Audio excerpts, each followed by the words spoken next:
Pero kung totoo siya, pwede mo namang isagot yan kahit ano, maliit man yan o malaki, basta mahal ko. Diba?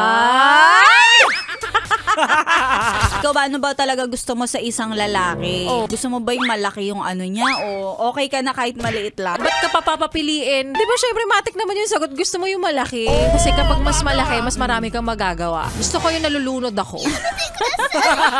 Ako din, gusto ko rin ng malaki. Pero naranasan ko na kasi na mapunta sa maliit. Ayun, pinagkasya ko. Sinikipan ko din na para, alam mo yun, mag-meet halfway kami. Hindi mo naman talaga masisisi, may mga sitwasyon, may panahon na okay na yan. Pero kung totoo siya, pwede mo namang isagot yan kahit ano, maliit man yan o malaki, basta mahal ko. Diba?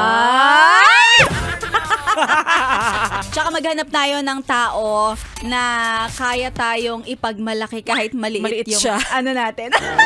Bawiin mo na lang kung maliit sa kanya at ikaw lakihan mo. Oo, dapat malaki ka. Eto na nga, ayan na naman kayo sa mga bunganga nyo. Tigil-tigilan nyo kami. Kami dito, nagtatrabaho lang kami ng maayos. Kaya kung ano nasa isip nyo, bahala kayo. Correct. Dahil ang pinag-uusapan namin, kung kayo ba? Ano bang gusto nyo? Malaki o maliit ang sweldo? Or yung income. Diba? Yung pumapasok. Ano yan? Yes, may internal connections. Napayes ka ba sa napanood mo, yes friend? Alam mo na ang gagawin mo, ha? Hit like and subscribe. And click the notification bell para ma-update ka namin. Kung gusto mo, mag-comment ka pa. Hindi ka namin iisnabin. Go, yes, friend!